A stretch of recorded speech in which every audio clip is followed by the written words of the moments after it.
identity, their habits, and their long-term faith ownership.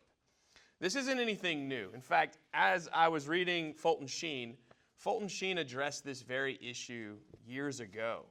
And so I find this very interesting that Fulton Sheen said the problem, meaning teenagers, because it's a whole chapter he wrote on teenagers. Fulton Sheen said the problem then is not what to do with teenagers, it is who will train them. I find that line, Fulton Sheen, the wisdom of the prophet there, he said it's not what we do. The problem is who will do it, right? Sacraments are seeds. They are not finish lines, right? And so our job is to nurture them after they've been planted. And that's why the word seminary, for example, means seed bed, right? So it's where the priesthood is planted, is through the seminary. So the current teen climate today, I want to first picture this, right? Teens spend approximately 7 to 9 hours on a screen every day. AI has now become this new product that we're seeing happen before us. Ideas are shaped around that.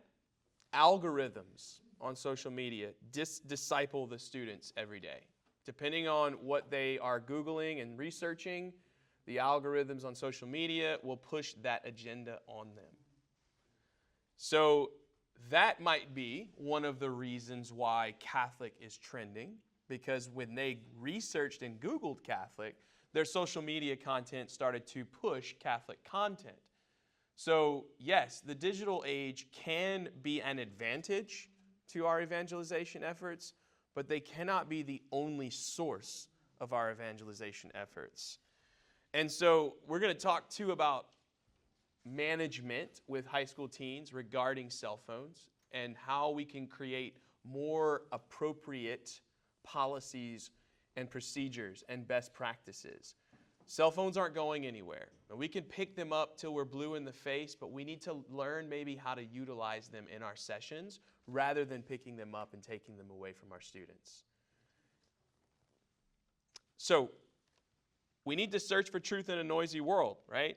Loneliness. Loneliness is also reported. A desire for authenticity has been reported.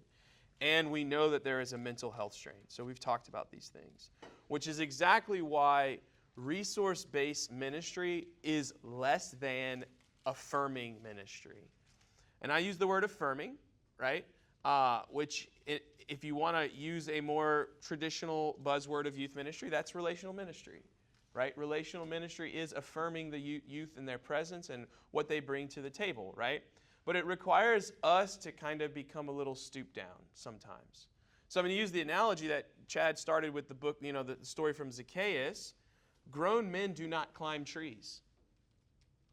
And I want to make that clear. Like, grown men do not climb trees. That is something that youth do. If I went out and climbed a tree right now, I would be in trouble. So we can very well look very obnoxious and silly. And I even asked my stepson, I said, I was driving with him yesterday. I said, hey, I have a talk. I have a presentation tomorrow. You're a teenager. If you were in an opportunity at a youth experience, how would you want to be approached by someone at that event? And he said, if you're a woman, high energy. If you're a man, bring it down a notch. And I was like, tell me why. And he said, because for us, we can see past the facade of inauthenticity. And I was really, really moved by that. But it actually was in relation to like the opposite. So he said, but I would want a man to be high energy around the women, and I would want the men who were leading to be a lower energy around me. So I was really, I don't know, that was interesting. But a good point is, in affirming ministry, it means that they need an activity in order to feel safe. You can see in the picture right here, Father Dubrock is hanging out with my stepson and his friends, and they're just playing a game.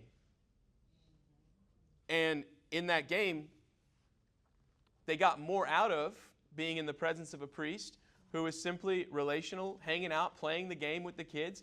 And in that activity of play, there was deep conversations that could be had.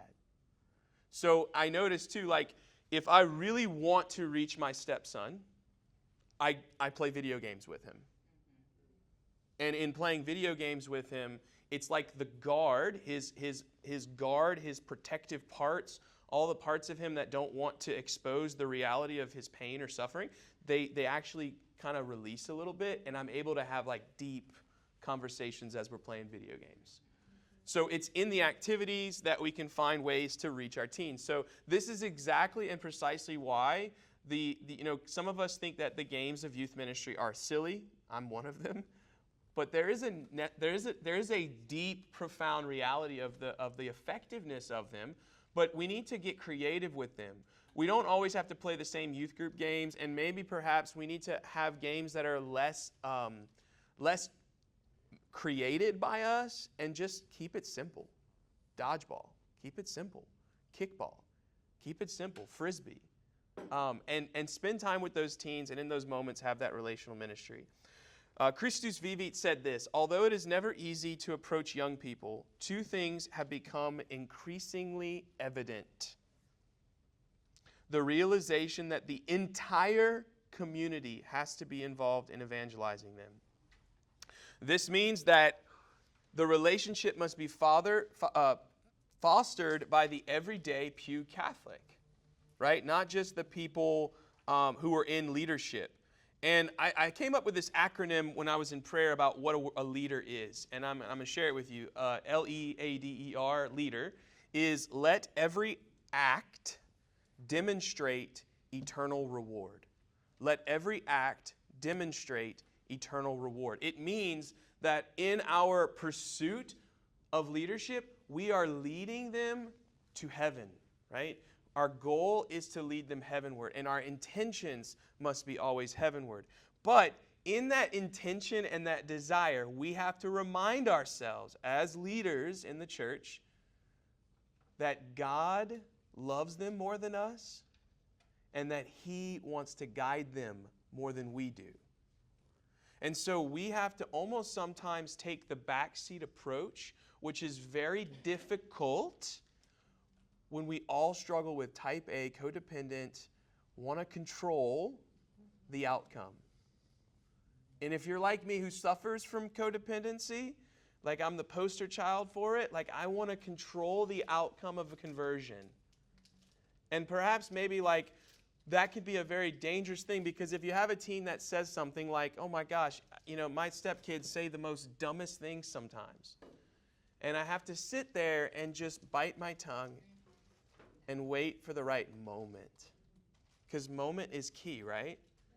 And so teens need to always feel that they're seen, known, loved, and mentored. We need to pair them with those adults who walk with them and not just teach content at them.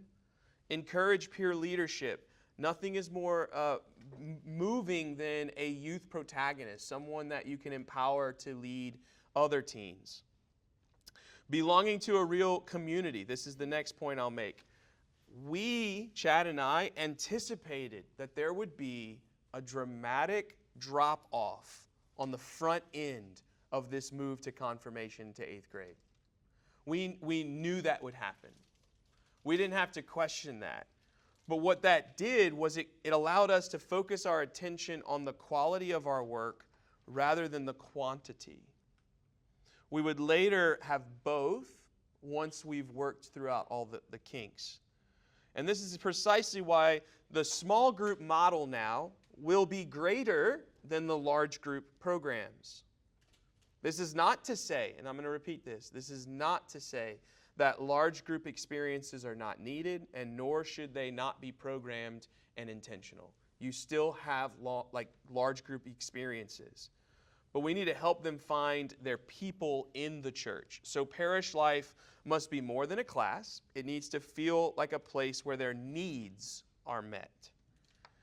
So influence, then, equals relationship. Influence equals relationship. In the eyes of the teens, influence is everything. It's very important. And so we must call their name and bring in these leaders to that deep communal connection. Many are asking right now, what are we supposed to do? So here are some practicals. Teens are motivated when given purpose. I'm going to start there. Teens are motivated when giving purpose. They need service opportunities, local outreach, mission trips, parish events. Tie in faith to those actions. Inviting them to missionary discipleship, but starting earlier. We need to integrate the digital life, so teach them how to live their faith online. Guide them in discernment of the digital voices, because there's a lot of them out there. So if you could help them recognize what truth versus a lie is, it might help them. Leverage technology for evangelization, so podcasts, reels, parish media teams. These are all necessary things that we must look at. Teens need profound encounters with Jesus, retreats, Eucharistic adoration, liturgy that engages their senses and anchors them to Christ. Silence. That is something that our teens right now are longing for more than ever. In the state of noisiness in the culture, they can listen to any speaker they want. They can just go to their phone, go to YouTube, go to Shorts, and they can find any proclaimed talk they would want to listen to. So it's not even content that we're supposed to be sharing with them, but how to take the content that they're listening to and bring it to a self-reflection. So I actually was with a teen at a retreat, and I said, "What was your favorite part of this retreat?" His response to me was the silence and journaling, because it's something that they're not used to. They don't experience it. So yes, we do have small groups in our movements in youth ministry, but perhaps those small groups need to look more like silent contemplative journaling, and then bring them to another trusted adult to talk about afterwards what they journaled, and to have 2 or 3 of them meet with a mentor and to almost exhibit a sort of spiritual direction that takes place in that. Chad's going to talk about that later. But we need to shape the post-confirmation ministry from graduation to launching pad, right? We need to partner with parents. Chad's going to harp on that as well. Keep the pipeline. 8th graders need to be a bridge into high school youth ministry, and if that bridge is weak, they're going to fall away. So here are some things that we're going to talk about now that are very important when determining the ministry model that you want to use moving forward, okay? We need to build small groups, create leadership roles, connect confirmation to ongoing projects. But we must remember, we cannot do this without a pastoral plan from your pastor. Pastors have to have a pastoral plan. And if they need that discussion facilitated, there are many people who do that for a living, right? Including us at the Diocese. We're here to serve. We want to engage people outside of the sacraments, right? Do you have a school nearby? When was the last time you visited the school? When was the last time that you had a conversation with a principal at that school and said you work nearby at a parish? We as the church need to enter into the life of the secular world and be willing to go out into the streets and into public places and have those conversations with those leaders, political leaders, civil leaders. We must be present in the world as the church. So are we going to be number-driven or quality-driven? Those are questions we can continue to ask. Due to the current climate, right? How do we engage the unchurched, those who are not coming to church? These two things need to happen simultaneously. Meeting the needs of the unchurched, while at the same time simultaneously meeting the needs of the churched. These things cannot stop. They must be ongoing, relational, experiential. We need to think holistically. Thinking of it like this. This is a quote. It's important for the priest to check in with his volunteers, his leaders, his youth at least once a month. At least once a month. Ideally, more frequent contact is helpful, right? Young people today require a paternal figure in their spiritual development, especially during the transition from childhood to adolescence. And in the rates of divorce and the increase of fatherless homes, the priests have to stand in the brink and be those spiritual fathers for these teens. And sometimes, keeping in mind, young people need to remember this regarding the sacred space of the church. The nave is meant for prayer. It is meant for prayer and silence. That is not the place that we should be congregating and having our conversations. That should take place outside of the nave, where there are strategic opportunities for you to encounter young people. And things like this could be said. Hey, I've been praying with our ministry leaders, and we want to create a space maybe to navigate life's challenges. Would you be interested in considering being a part of that discussion with me, Father? In the demographic you will be working with, everything is relational, and you need to earn the right to be heard. This comes from Conrad Bars. The heart of adolescent children, especially those with father wounds, are often quick to respond with a yes to everything. It's important to let them know that you want to pray with them and discern God's will. Spiritual bypassing can occur when we fail to be sensitive to the person in front of us. Children who are wounded by a male figure often seek love and authentic truth from any male figure willing to offer it. Biological fathers are typically the one in the household that teach adolescent development, such as virtue and life balancing. With many of our young people coming from these broken homes or even healthy homes with disconnected parents, it is important for us to be mindful, even a child in a healthy home, if there is some emotional neglect by no fault of the parent figure, a child will quickly seek affirmation elsewhere. End quote. This is exactly why affirming ministry is going to be much more effective than relational ministry or resource-based ministry, content-based resources. And there's a format to this. Write these words down. This is kind of my bread and butter format. And it can also be said in different ways. Life Teen has Gather, Proclaim, Break, Send. Why Disciple has a format. But the format that is essential is to keep it consistent with something like a reclaim moment. That can be 20 minutes of your first initial part of your session. Reclaim is simply reclaim the memories of what you heard them say. For example, hey, how was prom? How was homecoming? Did you find that date that you were looking for? Hey, tell me about this new video that you've been watching lately. And here's the thing, this needs to be like common conversations. It can't be weird, and it needs to be simple. Surrender, 10 minutes.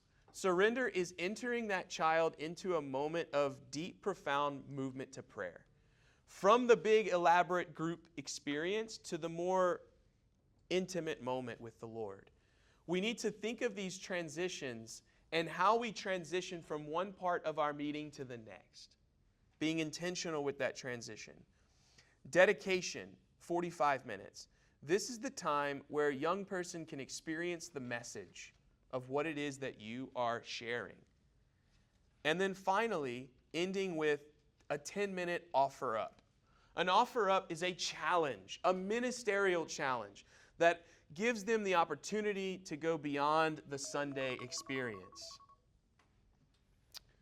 During that reclaim part and that time of fruitful conversion, all ministry models, keep in mind all of those methods. And when planning your ministry calendar, it's very important that you are sensitive to those school calendars. We will never beat their school calendar. And it's important for us to get creative when we have that parent that comes and says, my kid can't come to our thing. How do we address that? Well, have we ever considered walking individually with that person? Why is it that we have to force them like sausage into some kind of program-based model? Instead of, we should be sensitive, meet them where they are, and accompany them to then start to see why church needs to be valued more than their culture. But we have to earn that by meeting their first initial need. We need to show them that they can slow down and it's okay to take a breath in the busyness of their life. But they need us to show them. If we try to combat back by saying, well, this is our policy, this is the way it's supposed to be, we'll never actually meet that soul. Because in this day and age, we're dealing with a number of addicts who are more inclined to love the world than God. So we're trying to convince an addict, a parent, who lives in the busyness of their life, we're trying to convince them to slow down and put God into it. Well, they're not going to, that's like I said, it's like trying to train an addict to stop smoking or drinking. It's impossible, right? It requires that divine intervention. Can you allow yourself to be that divine intervention in that moment? To not try to fix it, but rather enter into it. That's an important thing. We can go into details about. Practically, rushing the journey. Here's the thing. We can rush them into discipleship. Well, this is what happens when you rush them to discipleship. It ignores where they actually are. We can talk at them, but teens need to feel known before they can hear. We can overprogram, but teens often hunger for more belonging than just one more talk to listen to. We can shame them and dismiss their questions, but this shuts down curiosity immediately. We can over-spiritualize, but this can minimize suffering. We can assume that everyone's alike, but everyone knows that they're diverse. We can be inauthentic, but we can quickly indirect inauthenticity. So other ways that we have found is this new program. Chad went to the Spiritual Direction School, and while he was there, he met a Focus missionary who shared this new program. I've now been diving into it, and I believe it is an incredible opportunity for your parishes because it's free. So this program is designed as a modular faith formation. Sycamore is structured yet informal courses focused on evangelization and catechesis at the same time. It presents short films that are open-ended group discussion, fostering faith sharing, personal reflection, and community growth. So many of you might have been familiar with the program Alpha. Alpha had come out a while back, but Alpha was written by Protestants. This program is written by Catholics. So I just want to make that clear. Not that Alpha, if you've already used it and you think, I don't want to paint it out to be some bad program. It has some good qualities. Okay, so please don't misunderstand. It has great qualities. One of the things that it did very well was it created a family environment where people got together, they felt less threatened, and they discussed the kerygma in an intimate way. So there's nothing bad about it. I'm just pointing out that there are some elements of it that weren't exactly Catholic. Okay? This program does the exact same thing with the same quality of video resources as Alpha, and yet it's painting a more Catholic perspective. So it focuses on the 4 pillars of the Catechism: profession of faith, liturgy and sacraments, life of Christ, and Christian prayer. So it covers the entire Catechism in the sessions. So it can be used as an RCIA model. It can be used as many different things in your programs at your parishes. Inquiry path, there are different paths. So let me just kind of explain this. When you're signing up for this Sycamore, there are many different paths you can take. One of them I found very interesting. There's even a marriage prep path. So this path has the inquiry path, which is 7-week course. The standard is 10 weeks. There's a retreat day. There's follow-up, all these things. There's faith formation. There's Advent courses. There's Holy Spirit. There is legacy in prayer. There's RCIA, confirmation, baptism, Holy Communion, adult confirmation, reception into full communion of the church. There are school pathways, marriage enrichment, and then there's something called Sycamore Plus, that's the plus means you got to pay. There is How to Pray, a 4-week course, The Heart of Prayer, The Adventure of Prayer, and The Ways of Praying, which is a 12-week course. So again, awesome opportunity. As I said, it's a beautiful program that I think meets a lot of the needs that our people are having. And it's non-threatening. So I'll be piloting it at a parish very soon, and I'm very excited about that opportunity. And I think we're gonna see some success with it. Stay tuned for more as we let y'all know how that goes. This is an example. I just wanted to share an example calendar of what it could look like for us. These are topics that I find that young people are asking more of now, right? I am not saying that if you have your curriculum already planned out right now that you need to make any changes. Please do not make any changes. I'm simply pointing out that these are the topics that most young people are interested in right now, okay? So if you were planning a topic, the dignity of the human person is everything right now. When dignity is stomped by so many different wounds. Being enough for God. The three core lies of a teenager. I am unlovable, I am not enough, and I am not worthy. Okay? Those 3 core wounds dictate how they view the world. Okay? And when they view the world from that lie, they put on the fig leaves and they change the way they perceive the truth. Okay? And so if we want to address the truth, we need to show them that they are loved and that they are enough and that they are worthy of God, right? Because there's still an echo within them. But we also need to teach them that in their humanity, they cannot save themselves. They need something greater than themselves. And we need to continue to re-echo that. Bible Basics 101. Y'all did that course with Chad. That is an opportunity. Like, I have taken some of the content that Chad has taught me and what I've learned sitting here like y'all, and I've brought them to my retreats. And guess what? Go figure, it works. The kids are actually connecting to the content. How to pray is super important. Young people are actually very interested today in living a healthy lifestyle. I think they're afraid because maybe they've seen a lot of loved ones die of cancer.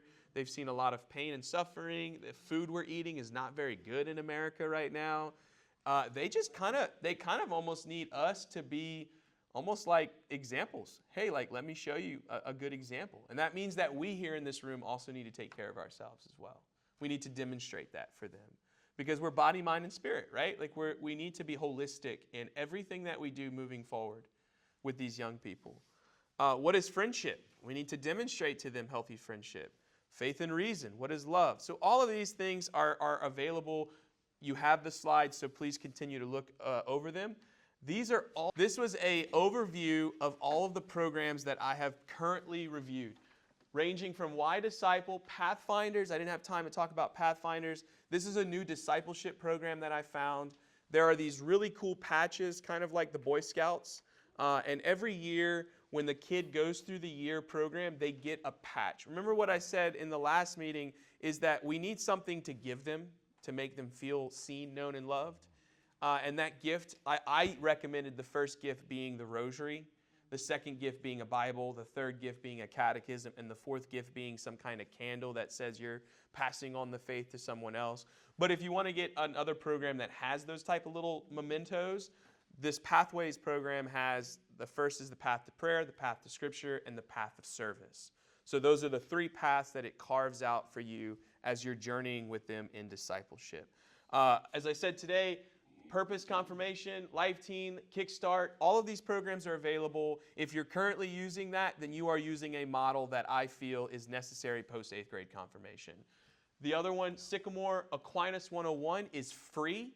That's another free resource that are video-based, content-based, and it's really